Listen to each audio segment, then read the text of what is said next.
चलिए मेरे प्यारे बच्चे, जितने 6 के बच्चे हैं, क्लास छठी के बच्चा जितने बच्चे हैं, उनका एग्जाम हो रहा है। आपको पता है कि आपको सबका एग्जाम हो रहा है ऐसे बेसिकली। अभी जो हम लोग त्रैमासिक परीक्षा जो होने वाला है, गणित का क्लास 6 का, बेसिकली 6 का बच्चे के लिए है, देख सकते हो क्लास 6 के बच्चे के लिए है, गणित का पेपर है और यही क्वेश्चन सेम आपके एग्जाम में आएगा। तो आप लोग प्लीज शेयर कर देना, चैनल सब्सक्राइब कर लेना।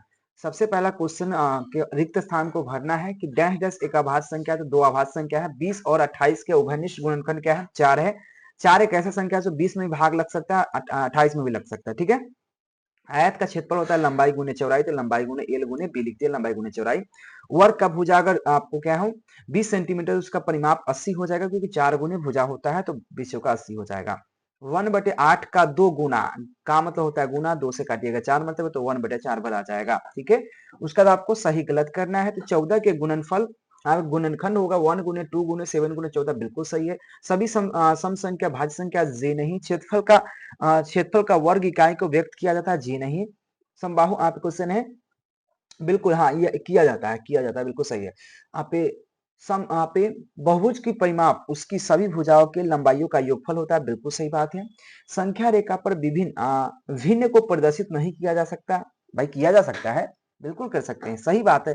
किया जा सकता है, लेकिन यहाँ पे करा नहीं तो यानी कि गलत है ये। ठीक है। चलिए, उसका बाद आपको मिलान करने वाला है कि थ्री के गुणज को आप पे छठे संख्या होगा, तो तीन दूना आप 3 के छठे संख्या क्या होगा? 18 होगा, तो 18 कैसे? चलिए, 3 और 5 के गुणज के पहला आप पे गुणज क्या हो जाएगा? तो यानी कि 5 आप पे गुणज की बात है, 3 और 5 के गुणज के अगर इसका करेंगे तो 5 3 15, 15 का पहले का गुणज कौन होगा? ऐसा कि 3 से कटे तो 12 हो जाएगा। 4 सेंटीमीटर भुजा वाले समबाहु त्रिभुज का क्षेत्रफल कितना, परिमाप कितना हो जाएगा? 15 हो जाएगा।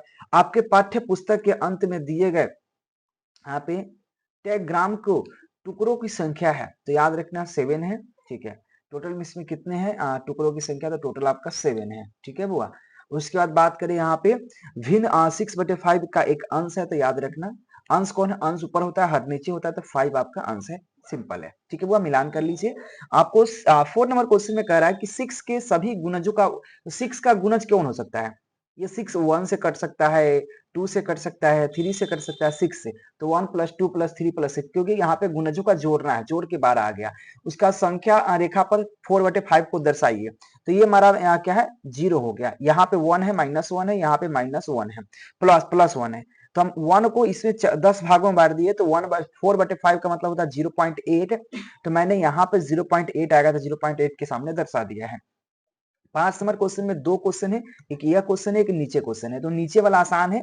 तो नीचे वाला क्या कर रहा है? एक धागा है जिसका लंबाई आपका 36 सेंटीमीटर है, उसको अगर हम वर्ग के रूप में मोड़ेंगे तो चारों भुजाओं कितना हो जाएगा? तो चारों भुजाओं के अब हो जाएगा आपका 9 चौका 36, यानी कि 9 सेंटीमीटर हो जाएगा प्रत्येक भुजा, क्योंकि 9 चौका 36। ठीक है हुआ।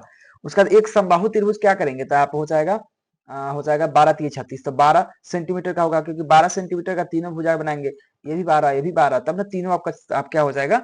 36 हो जाएगा। वर्ग बनाएंगे तो सभी का 9 9 भुजा बनाएंगे, तब ना 9 चौका 36 हो जाएगा।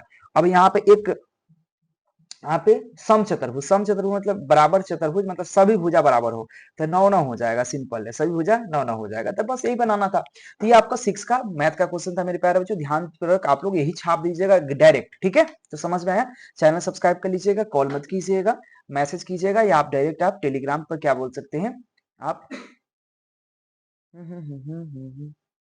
ठीक है।